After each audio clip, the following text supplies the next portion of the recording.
Hello tout le monde, j'espère que vous allez tous très bien. Merci d'avoir cliqué sur cette vidéo et bienvenue sur la chaîne de Booksval. Comme vous l'avez vu dans le titre, il va s'agir de recommandations de romances pour l'été à sortir de vos palmes ou à ajouter à vos wishlists. Mais c'est pas tout, et j'ai décidé d'allier mon bingo littéraire de l'été spécial que Break Book Challenge, qui est mon challenge annuel de l'été pour vider nos palmes, et en même temps ces recommandations pour vous donner quelques idées si vous souhaitez le refaire. Tout se passe sur mon Instagram, vous avez toutes les informations. Lien en description. Vous êtes fan de F1 ou vous voulez juste découvrir l'univers, je ne peux que vous conseiller la saga Pole Position de Luna Joyce qui rentre totalement dans la catégorie lire un livre auto-édité ou qu'il a déjà été, car ce roman a déjà été auto-édité et il y a peu est sorti chez Talent Édition. Dans cette histoire, on rencontre Amy qui est propulsée dans le monde de la F1 après que son père biologique l'ait nommée héritière de son écurie, la Scuderia Alesi. Le contrat était simple, elle en est la dirigeante et si elle hisse la Scuderia en haut des classements, elle héritera de la totalité. Tout aurait pu bien se passer si le pilote prodige qui est Clay Johnson ne les avait pas trahis et n'était pas parti chez leur plus grand concurrent. Alors entre coups bas, rivalité, enjeux et tension, il n'y a qu'une seule règle dans le monde de la F1, que le meilleur gagne. J'ai pas choisi ce roman pour rien, pour la simple et bonne raison que je trouve que c'est un roman qui est très addictif.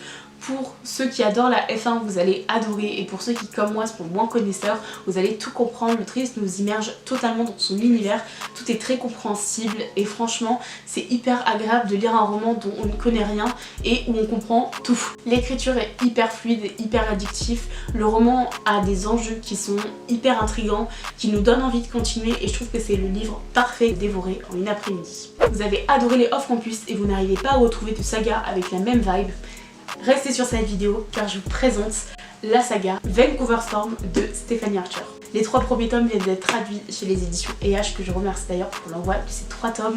J'ai été partenaire avec eux l'année dernière et j'ai la chance de l'être encore cette année et j'ai pu découvrir cette superbe saga et franchement je regrette pas du tout. C'est littéralement le type de roman qu'on dévore en une après-midi tellement ils sont hyper addictifs. Si vous avez adoré notamment The Deal, vous allez adorer Behind the Net qui a tellement sa vibe. Ici on va rencontrer Pippa qui est une assistante à domicile qui rêve de devenir chanteuse, mais elle ne va pas être chez n'importe qui, elle va être chez le goal impitoyable des Vancouver Storm, Jamie, qui plus est était son crush du lycée.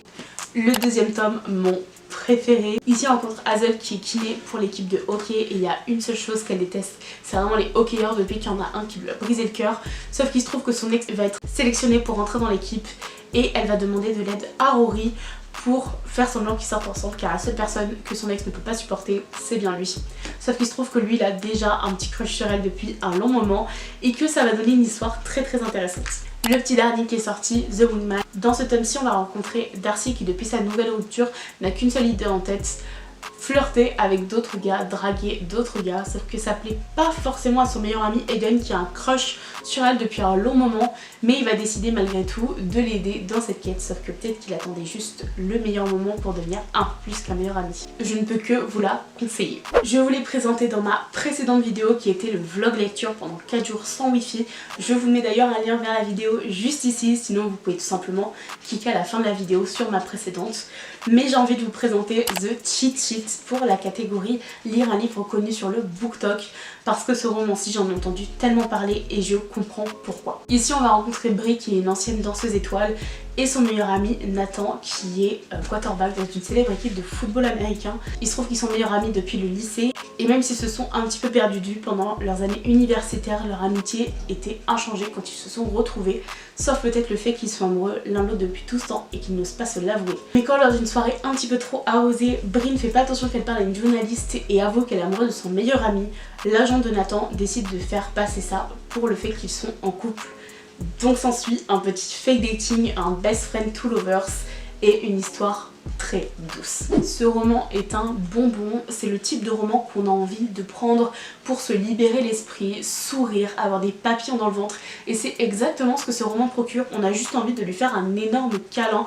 En fait ce roman c'est comme une peluche nounours, c'est vraiment comme ça que je le vois. Les personnages sont excentriques mais en même temps ça va avec l'histoire mais c'est aussi très doux, il y a aussi des sujets qui sont très bien abordés par l'autrice, des choses qui sont vraiment hyper intéressantes, notamment la différence de classe sociale. On a un roman qui est léger mais en même temps avec des touches de sujets qui sont importants et bien aboutis et en fait franchement je peux que vous le recommander parce que ce livre est un bonbon et parfait à lire quand vous voulez juste vous couper de plein de choses. Toujours dans la même catégorie, je le recommande toujours à la même période de l'année, The American Roommate Experiment de Helena Armas.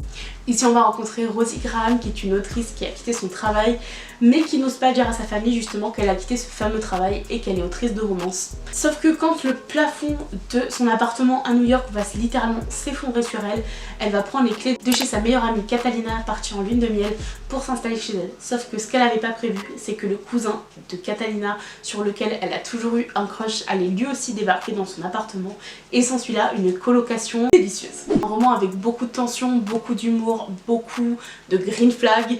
Vraiment c'est une histoire qui fait du bien, c'est une histoire qui est douce. Vraiment en fait on a envie de plus tout le temps et n'ayez pas peur de sa taille parce que je vous jure que ça se dévore à une vitesse, on ne voit pas les pages défiler. Pareil, il y a vraiment plein de sujets qui sont hyper bien aboutis. En fait c'est ce que j'aime avec la romance, c'est pas que des histoires à l'eau de rose, il y a toujours vraiment une morale dans les histoires. De toute façon je pense que je lis pas de roman où quand il va pas avoir une morale, parce que même dans les romans les plus banal entre guillemets, il y aura toujours quelque chose à apprendre et c'est ce que j'aime en fait dans la littérature et surtout dans les romances parce que ça explore aussi beaucoup les liens d'amour en fait de manière globale. C'est ce genre de roman qui je trouve qui se dévore encore plus l'été quand c'est addictif, quand c'est doudou, quand ça fait juste voyager en fait depuis chez soi. Si vous n'avez toujours pas découvert Helena Armas avec ses slow burn aussi frustrants que doux, je ne peux que vous le conseiller. Ici, on prend un avion en direct de chez soi pour partir sur l'île Maurice avec les filles. C'est un FF que j'ai choisi parce qu'on n'en voit que trop peu passer. Dans cette histoire, on va rencontrer Emily qui est une ballerine qui fait tout pour satisfaire les exigences de ses parents, quitte à s'oublier parfois. Et d'un autre côté, on a Maeve qui ne se laisse pas marcher sur les pieds et qui se démène avec son père pour payer les soins médicaux de sa mère. Rien ne présageait leur rencontre avec leurs deux univers complètement différents, sauf peut-être le fait qu'elles ont découvert qu'elles avaient le même petit ami. La meilleure des vengeances pour elles, devenir amies. Un billet d'avion plus tard, leur vie grise et monotone derrière elles décident de partir à l'île Maurice pour se découvrir soi-même et peut-être faire découverte de l'amour. Encore une fois, ce roman est un service presse des éditions Niché, etc. avec qui j'étais partenaire l'année dernière et avec qui je suis encore partenaire cette année. Ils m'ont fait découvrir de sacrées pépites dont Sipping Love qui est une histoire du coup écrite en duo. Les deux autrices écrivent aussi en solo donc n'hésitez pas à aller voir leurs autres romans.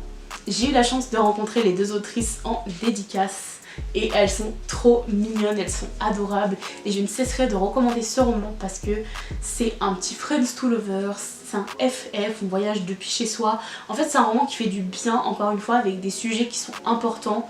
C'est une romance qui donne de l'espoir, c'est mignon, c'est doux, c'est un cocktail de saveurs très douces. J'ai apprécié plein de choses, l'écriture est très fluide, elles ont vraiment, leurs deux écritures matchent à la perfection, on a vraiment l'impression qu'il y a une osmose entre les deux et que c'est une seule et même personne qui l'a écrit.